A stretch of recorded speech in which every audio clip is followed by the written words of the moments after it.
Powering on the SUN2000.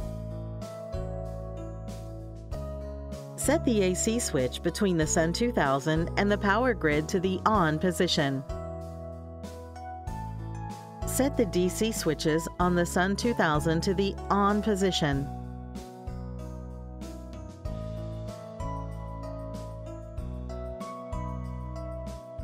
Connect the SUN2000 to your mobile phone over Bluetooth or a USB data cable.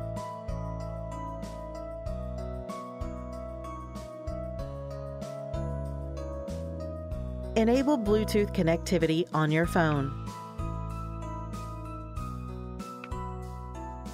Download and install the SUN2000 app.